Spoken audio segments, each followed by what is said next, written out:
Mugenzi urahawe ikaze gukurikirana ikiganiro mu gihugu c'ivyiza cuno musi. Mwibuke yuko turiko turiga igitabo c'ivyahishuwe. Icigwa cacu cuno musi kivuga ngo Babuloni yo mu vyahishuwe. Dusenge. Uhoraho Mwami ushobora byose, utegeka bikaba, wavuga bigakomera, izina ryawe nibihabwe icubahiro. Urakoze Mwami ko wongeye kuduha amahirwe yo kuza imbere yawe kugira ngo twigire munsi y'ibirenge vyawe ijambo ryawe. Ijambo Babuloni riratera amakimbirane ku bantu benshi kubera yuko batabitahura. Mwami ndasenga nsaba ngo uze ubane natwe, udutahuze ico arico Babuloni ivugwa mu vyahishuwe, mw'izina ry'umwami wacu Yesu Kristo, amen. Babuloni yo mu vyahishuwe nico cigwa tugiye kwiga. Abantu benshi barabajije kino kibazo iyo havuzwe Babuloni mu vyahishuwe. Abantu batahura ibi hamwe na biriya, kubera ko kugira ngo dutahure neza ibivugwa mu gice ca 17 na 18 c'ivyahishuwe, ari ngombwa ngo twige neza rino jambo Babuloni mu buryo bwimbitse cane. Ndaguhamagara kugira ngo ube poze, utuze, hama twige ico Bibiliya yigisha ku vyerekeye Babuloni. Ijambo Babuloni rikomoka ku munara w'Ibabeli. Igitabo c'Itanguriro kitubwira ko Babeli risobanura kuyoberanya indimi z'abantu. Hariya mu gitabo c'Itanguriro igice ca 11, igihe bubaka umunara w'Ibabeli, Imana yarururutse iyoberanya indimi z'abantu. Bibiliya ivuga ngo aho hantu haca hitwa Ibabeli kubera yuko ariho Imana yayoberanirije indimi z'abantu. Dushobora gusa gutahura ibi mu gihe twobanza tukaraba abari bahagarariye abantu b'Ibabeli. Satani amaze kwirukanwa mw'ijuru, yaciye aza kunyaga ubutware bw'Imana yari yagabiye umuntu Adamu. Itanguriro igice ca 3. Satani yarahenze abavyeyi bacu ba mbere, ariko Yesu ntiyavyemeye ko Satani yigarurira umuntu. Yaciye ahitamwo kwitanga kugira ngo ikiremwa muntu kigarukigwe. Ibi muzobibona mu gitabo c'Itanguriro igice ca 3, aho Yesu yemeye kwitanga, umwagazi w'intama agapfa atagira icaha. Yagereranya yuko Yesu impera n'imperuka azoza agapfa mu gishingo c'umuntu kugira ngo umuntu ababarigwe. Muri iyo ntambara iri hagati ya Kristo na Satani yatanguriye mw'ijuru, Satani yatanguye kurondera abamushigikiye, Kristo nawe akagwana ngo ntitumuveko. Abagiye bayoboka Yesu ico gihe twovuga Adamu, Seti, Enoke, Nowa, Aburahamu sogokuruza w'abizera hamwe n'abandi. Satani yaciye atangura kuzana mu bantu umutima wiwe wo kwigira Imana. Yinjiye muri Nimurodi, umutima mubi uramuzamwo urenze uwo yari yarinjije muri Kayini. Itanguriro igice ca 4. Satani yinjije muri Kayini umutima wo kwica murumuna we, inyuma yo kumuha agatima ko gukengera ivy'Imana yavuze ngo ikimazi ni kimazi, gusenga ni gusenga, nzojana ivyo mfise. Itanguriro igice c'10 ku murongo w'8 hamwe n'uw'9. Nimurodi yabaye cihabugabo. Kahise kerekana ko yarongoye nyina se Kushi amaze gupfa. Uno musore yahise acura nyina. uyu niwe yari umwami w'abantu b'i Babeli, yagize umutima nk'uwa Satani wo kurondera kuduga angane n'usumba byose. Nimurodi se wiwe Kushi amaze gupfa yaciye acura nyina. Ibitabo vya kahise biravyerekana yuko Nimurodi yari umugabo wa Semiramisi kandi akongera akaba n'umwana wa Semiramisi nyene. Ibi hari ivyigwa twabivuze ko, niba warakurikiranye ivyigwa twagiye dutanga ushobora kuba warabibonye neza. Abantu bakurikiye iyo generasiyo kuri Babeli bose baranduye ako kantu ko gusenga ibigirwamana no kurondera gusengwa. Bizinesi yakogwa aho hantu i Mesopotamiya, aho hari hubatswe umunara wa Babeli, yari gukora imana no kuzidandaza. Igitabo cy'Itanguriro igice ca 11 ku murongo wa mbere n'uwa kabiri, igice ca 12 hamwe na Daniyeli igice ca mbere ku murongo wa mbere hamwe n'uwa kabiri haratwereka ko aho hantu ariho nyene Babuloni ya Nebukadineza yari yubatse. Ni kuvuga ngo abapagani babanye na Nimurodi barafitaniye isano. Babapagani bubaka umunara wa Babeli bakarondera kwishira hejuru, basanzwe bafise agatima ka Kayini ko gukengera ivy'Imana yavuze. Bano bantu nibo nyene bigaragaza no mu gihe ca Nebukadineza hari Babuloni.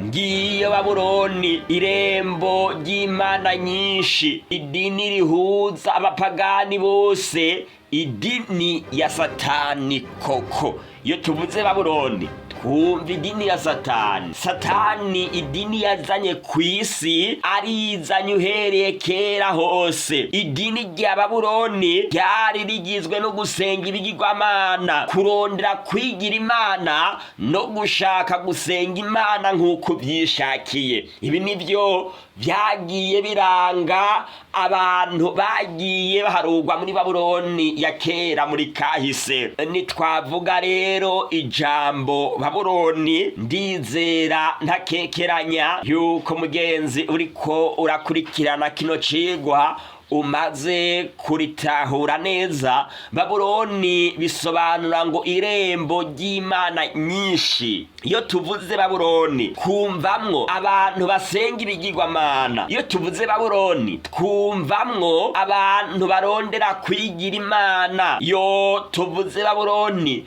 twumva abantu bashaka gusenga imana nk'uko bavyigombeye, apana nk'uko imana ibigomba, ariko nk'uko bo babigomba.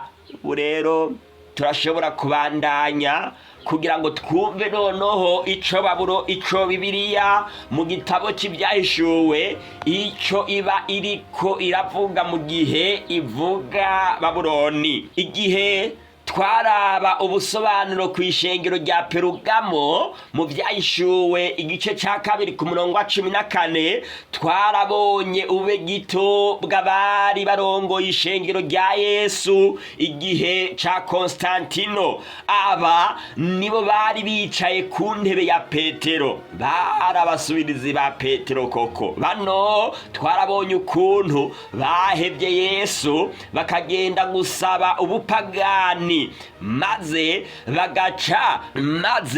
hagaca hashingwa urufatiro rushasha, Eklezia Gatolika yagenewe bose, idini rikristo muga ryubatswe kuri rya dini rya gipagani twamaze kubona ari ryo Babuloni. Mu Byahishuwe 13 ku murongo wa mbere twarabonye ko ikiyoka kigereranya n'idini rya Satani ryarindi risanzwe ari ryo Babuloni, kandi kikongera kikagereranya Satani nyene arirongoye ko ariryo ryahaye intwaro ubupapa. Muzobisoma havuga ngo ca kiyoka giha ububasha bwaco ico gikoko. Bisobanura ko ubupapa ni umwe mu migwi igize Babuloni, kuko ibyo bukora bwabitumwe na ya migwi y'abagize Babuloni twamaze kubona,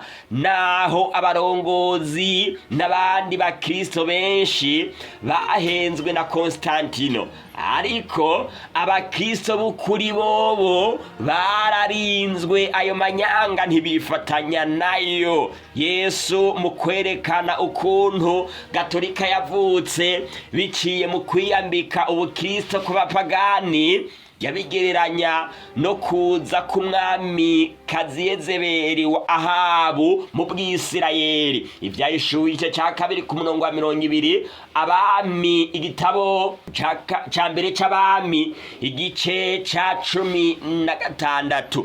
Abapagani b'iki gihe baguma baharugwa muri Babuloni. Abapagani nabo biyambitse ubukristo aribo bupapa bakomeza guharugwa muri Babuloni, naho uno munsi biyitwa abakristo. None iyo niyo migwi y'abantu bagize Babuloni gusa? Tumaze kumva abapagani basanzwe gushikara n'ubu basenga ibigirwamana, kuko barahari.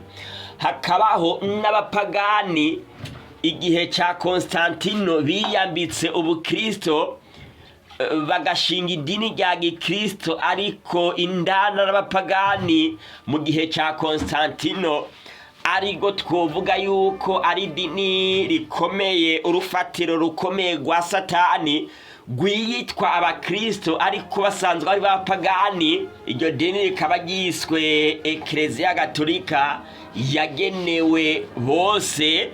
Duca twibaza, none iyo niyo migwi y'abantu bagize Babuloni gusa? Mbega nta bandi basenga ibigirwamana mw'iki gihe? Nta bandi bashaka gusengwa? Nta bandi bashaka gusenga Imana nk'uko babyigombeye? Koko hariho abakobwa ba Yezebeli Yesu avuga mu Vyahishuriwe igice ca 2 ku murongo wa 23. Twarababonye cane turabiye ku mukobwa wa Yezebeli yitwa Ataliya, yabaye umwamikazi Yudaya akica abuzukuru biwe. Abo n'amadini ya giprotestanti akora akurikije ibyo nyina Gatolika wayo ikora. Aho twavuga kwiyita mu bintu amadini ya giprotestanti amwe akora ahwanye n'ibyo nyina wayo Katolika ikora, twovuga kwiyita amazina y'amarogotano. Tuzi neza yuko abarongozi ba Eklezia Gatolika biyitwa amazina y'amarogotano. Ibi ntitwobideha Monsenyeri hamwe n'ayandi. Mu madini atandukanye ya giprotestanti uzosanga abantu biyitwa ngo revera pastor. Musanzwe mubizi neza yuko revera bivuye muri revere, guhishura. Abantu kwiyitwa abahishuzi. Imana yonyene niyo ishobora guhishura amabanga. Muzobisoma muri Daniyeli hariya ni igice ca 2, aho Daniyeli amenyesha umwami Nebukadineza yuko Imana ariyo yonyene ishobora guhishura amabanga. None abarongozi mu madini ya giprotestanti bariyise bakibirengeye, bashobora guhishura amabanga. Yo mupastoro yiyiswe ngo ni revera pastoro, aba yiyise ngo kibirengeye pastoro, ashobora guhishura amabanga. Bariyise nabo nyene amazina y'amarogotano bayarabiye kuri nyina wabo. Aha kandi twovuga iminsi mikuru nk'iminsi mikuru ya Noeli n'iminsi mikuru ya Pasika hamwe n'ibindi byose barabira kuri nyina wabo. Tuvuga iki? Gusenga bapfuye. Mu gihe mw'idini Eklezia Gatolika basanzwe basenga bapfuye mu kubitwa beranda, mu madini menshi ya giprotestanti nayo nyene arasenga bapfuye mu kwemera inyigisho z'abazimu hamwe n'ibindi. Mbega tuvuga iki? Twovuga inyigisho nyinshi z'ibihimbano Eklezia Gatolika yishiriyeho ziboneka no mu madini menshi ya giprotestanti, ariko reka tuvuge inyigisho ihambaye ikomeye kurusha izindi ariyo sabato. Eklezia Gatolika yarahinduye isabato yo ku munsi ugira indwi iyijana ku munsi wa mbere w'indwi, inyuma yo gukuraho umubatizo wo kwibiriza mu mazi menshi ikazana gutonyereza ko abantu imitonyi. Tuzi neza yuko umubatizo usigura gupfana na Kristo ukazuranwa nawe. Yesu yashizeho umubatizo ngo ube icibutso kitwibutsa urupfu rwiwe. Eklezia Gatolika imaze gukuraho umubatizo byarayoroheye cyane guca ihenda abaprotestanti yuko impamvu ishizeho dimanche ari kugira ngo abantu baze baribuka urupfu n'izuka bya Yesu, nayo aramanyanga n'ububeshi bw'umuriganya. Ino nyigisho y'ikinyoma ihambaye ituma Gatolika yitwa Gatolika, ituma ubupapa busengwa kandi bukomera. Abaprotestanti benshi barayihurumbira kandi bakayigisha no mu mashengero yabo. N'abakobwa biwe koko barumvira nyina mu gihe abosha kugenda gusambana n'abami bo kw'isi, bagafasha nyina mu gukoresha ibitangaza. Hariya mu gitabo cy'Ivyahishuriwe igice ca 13 twarabonye yuko amadini ya giprotestanti azofasha cyane Eklezia Gatolika mu kuyigarurira abantu benshi kw'isi, harimwo n'abarongozi b'amareta mu gihe bazoba bariko barakoresha ibitangaza. Babuloni rero igizwe n'ubutato bw'ikinyoma. Babuloni ivugwa mu Vyahishuriwe nk'uko tumaze kubisesangura mu masomo atandukanye no mu bice bitandukanye byo mu Vyahishuriwe. Twemeranya ko Babuloni igizwe n'ubutatu bw'ikinyoma: Satani hamwe n'idini rya gipagani, ubupapa hamwe n'ubuprotestanti. Satani yigereranya na data asumba bose, ubupapa bukigereranya na Yesu, hamwe n'ubuprotestanti cyangwa umuvugishwa w'ibinyoma bukora ibitangaza mu izina rya Mpwemu Yera. Mu gihe Mpwemu Yera akora ibimenyetso n'ibitangaza kugira ngo aduhamagarire gutandukana n'icaha, ubuprotestanti bukora ibimenyetso n'ibitangaza kugira ngo buhamagarire abantu bo kw'isi kwirunda mu byaha, mbere bukanigisha abayoboke babwo kwica amategeko y'Imana, ngo amategeko y'Imana yarakuweho kubera ibimenyetso n'ibitangaza buhendesha abayoboke babwo. Abayoboke babwo baremera nyanabwo yuko amategeko y'Imana yakuweho. Icaranze itembagara rya Babuloni ya Nimurodi kwabaye kurondera kwigira Imana, maze bubaka umunara kugira ngo bashikire aho Imana iri, mbere banayikure abariho bacika isumba byose. Nimurodi bimaze kumunanira yaciye ahitamwo kwiyita Imana, ikimana zuba. Nimwiga ivyigwa twigishije muzobona yuko ibyabaye kuri Nimurodi ari byo bigenda bizanwa mwari no dini Katolika, harimo n'ibikorwa mu mihango ya Noeli hamwe n'ibindi. Icaranze Babuloni ya kabiri ya Nebukadinezari kuhabaye kunwera ku bikombe by'Imana no gukama ku ruzi Efurate, bisobanura inyigisho nzima. Daniyeli igice cya 5. Ibikorwa vya nyuma vya Babuloni ni gukora ibisa nk'ivyo, mu gihe Babuloni ikomvomvoka biciye mu gukama kw'inyigisho z'ukuri, hagahinduka ikibanza c'abadayimoni n'aharindigwa impwemu zihumanya zose. Ivyahishuriwe Yohana igice ca 18 ku murongo wa mbere gushikana ku murongo wa 3 ijwi rya Yesu rirahamagara ngo bantu banje nimuviwe. Ivyahishuriwe Yohana igice ca 18 ku murongo wa 4. Umuntu wese arahamagarirwa kwitandukanya n'amadini agize Babuloni. Hariho ishengero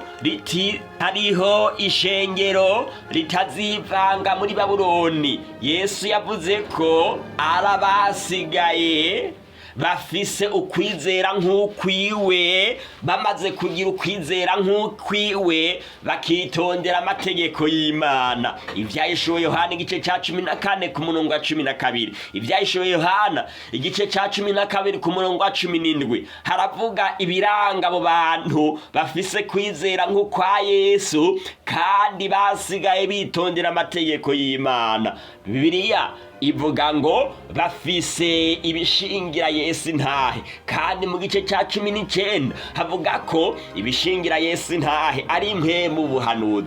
Ikiranga ubwoko bwera bwasigaye mw'iki gihe nuko bafise kwizera nk'ukwa Yesu, bitondera amategeko y'Imana yose 10 n'isabato n'igisabato rya 4 ririmwo ntibarikuremwo, kandi bafise n'ibishingira Yesu ntahe ari byo nk'emu buhanuzi. Abo nibo Yesu yavuze ko ari abanyarodokiya b'iki gihe. Ivyahishuriwe Yohana igice ca 3 ku murongo wa 14 gushikana ku murongo wa 22. Ntabwo Yesu yabonye ko bobo bazifatanya na Yezebeli, uwo bivuga yoba ariko arihenda, ariko bari bafise ingorane yo kubura kwizera. Yesu yarabagiriye inama ngo bareke kuba akazuyazi atabadaho, kandi abenshi muri bo hamwe bo kumva iyo mburi nibo Yesu yerekana yuko bazokora igikorwa ciwe ca nyuma. Banditswe k'izina rya Data n'irya Yesu n'irya Yerusalemu yo mw'ijuru. Ivyahishuriwe Yohana igice ca 3 ku murongo wa 14. Mbega izina rya Data n'iryahe? N'irya Yesu n'iryahe? Irya Yerusalemu wo mw'ijuru n'iryahe? Twarabonye ko izina rya Data ari umuremyi. Itegeko rya 4, kwitondera itegeko rya 4 niko kwandikwa k'izina rya Data, kubera yuko itegeko rya 4 riduhamagarira kuruhuka isabato, kubera yuko Imana niyo yaremye. Mu gihe turuhuka isabato, ibi iyo tuvuze ngo kwandikwa kw'izina ntago ari kuvyandikwa gukoresheje irangi canke ikaramu canke ingwa canke ikigo, oya, ahubwo ni mu buryo bwo kwemera. Mu gihe twemera kuruhuka isabato idutangariza yuko Imana ari umuremyi, tuba twanditswe ko izina rya Data umuremyi mu ruhanga rwacu. Mu gihe ivyo biza bivuye ku kwizera yuko Yesu yadupfiriye kandi azogaruka akaba ari wadufasha kwitondera isabato n'ayandi mategeko yose, ivyo vyerekana yuko twanditswe ko izina rya Yesu mu ruhanga rwacu. Mbega kandi ukuntu hari ivy'igikundiro mu gihe tugira ivyizigiro yuko Yesu azoduha umugwa wera Yerusalemu wo mw'ijuru, tukavyemera, tuba twanditswe ko izina rya Yerusalemu wo mw'ijuru. Abo nibo bariko baramamaza ubutumwa bwa marayika wa 3, ubutumwa buhamagarira abantu kudasenga igikoko n'igishushanyo caco, kudasenga ubupapa n'ubuprotestanti, kutemera gushigwako ikimenyetso c'ubupapa ariyo sabato y'ikinyoma bwishiriye hari dimanche. Abo nibo Yesu avuga ko abantu bakwiye kuva muri Babuloni bakifatanya nabo. Menya neza, hariho abanyegiputa binjiye muri bo, hariho ugwafu, ariko igosora rikomeza kubagaragaza. Abo bategereje ukugaruka kwa Yesu kwa kabiri, kandi baruhuka isabato yo ku munsi ugira indwi, maze babiheshejwe no kwizera Yesu kuruhuka isabato kwabo nirwo rugero rwa nyuma bariko kwerekana ko bahinduwe na Yesu. Nagira ndagutangarize yuko hariho inzira zibiri. Uno munsi urahitamwo iyahe? Umuntu wese niyihitiremwo uruhande akwiye kujamwo. Hariya mu gitabo ca Yosuwa igice ca 24 ku murongo wa 15 niryo somo tugiye kurangirizako. Kandi namba mubona bibabangamiye gusaba Uhoraho, uyu munsi nimwitoranirize uwo musaba. Namba rizamana basogokuruza basaba hakurya rwa ruzi. Ni kuvuga ngo buri wese ahamagarirwa kuja mu ruhande rumwe mwizi mpande zibiri. Uruhande rwa Babuloni, rw'abagize Babuloni, canke Imana zishiriyeho dimashe, isabato y'ibihimbano, zashizeho izindi nyigisho zitaboneka muri Bibiliya. Ariko njeho nabo mu rugo rwanje tuzokwama tugendanira Uhoraho umuremyi wanje. Izina ry'Imana rihabwa icubahiro. Gusenga ku mwakino gihe guhanye no gusenga kwa Kayini hamwe na Abeli. Kwemera gusenga Imana nk'uko bishatse canke gusenga Imana nk'uko vyigombeye. Gusenga Imana umuremyi ukizera Yesu, ukitondera amategeko yose y'Imana n'isabato irimwo, canke gusenga Imana nk'uko vyigombeye ukagenda gusambana n'abami bo kw'isi, ukemera inyigisho zasizweho n'abantu, ukaruhuka dimashe yishiriweho n'ubupapa, ugaharurwa muri Babuloni. N'inzira zibiri. Ubu rero wamaze kumva ico Babuloni hari ico mu vyayishuwe. Hasigaye kwibaza gusa, mbega ndi muri Babuloni canke sindi muri Babuloni? Hari inzira zibiri: ishengero ry'ukuri n'ishengero ry'ikinyoma. Ishengero ry'ukuri ntirizokwigera riba Babuloni, oya, kuko riyobowe na Yesu. N'ishengero rya Yesu ntiryoba Babuloni. Abantu biyitwa yuko bakurikiye Yesu ariko batamukurikiye, biyorobeka mu ishengero ry'ukuri, abo bazosohoka bagende kwifatanya na Babuloni. Ariko hagaca haba n'irindi shengero rigizwe n'amadini n'amashengero menshi aharugwa muri Babuloni, ayo yihakanye amategeko y'Imana. Ni kuvuga ngo yihakanye Yesu wari kwitwa umugabo wabo. Mugenzi, fata ingingo yo guhitamo kimwe. Ukaba wemeye guhitamwo Yesu, nagira ndagutangarize yuko kw'itariki 16 z'ukwezi kwa gatatu umwaka w'ibihumbi 2024, nuno mwaka nyene dufise umubatizo udasanzwe. Abantu benshi bariko barakira ubutumwa bwa marayika wa gatatu, biteguriye kuvuka ubwa kabiri, bazobatizwa ico gihe. Nawe ndaguhamagara ntutinde, fata ingingo nawe wiyandikishe mu bazobatizwa. Twandikire kuri izi nimero zikurikira: akamenyetso ko guteranya 257 257 61 208 669, akamenyetso ko guteranya 257 208 669, kugira ngo wifatanye natwe mu kugera ikirenge mu ca Yesu muri runo rugendo turimwo twerekeza mu bwami bw'Imana.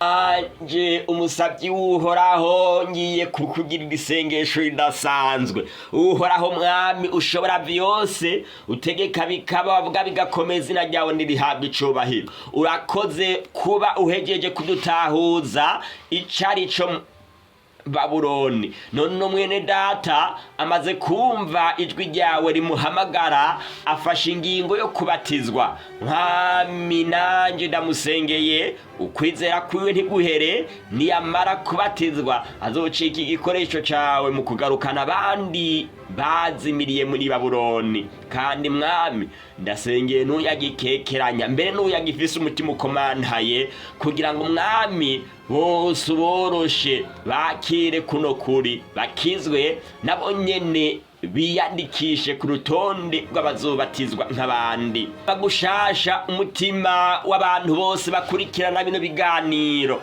Mwami, turabasengeye n'abagwaye, n'abafise ibibazo bitari bimwe, n'abandi bose batanze imitwaro, kugira ngo mwami umwe wese yama message batwandikira bivanye n'ico bakumenyesheje, mwamubugirire bivanye n'ukugomba kwawe, mw'izina ry'umwami wacu Yesu Kristo, amen. Mugenzi, ukaba utarakora abone, subscribe, following, suivre, bivana n'ururimi uriko urakoresha canke urubuga uriko urakoresha mu kudukurikirana, cubikora kugira ngo uzoshobore kuronka ikindi kiganiro kizokurikira.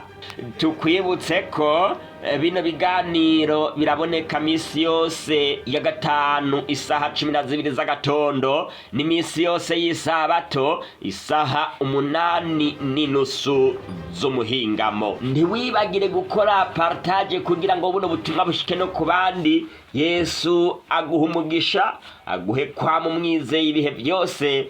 Nakire ijambo ry'Imana.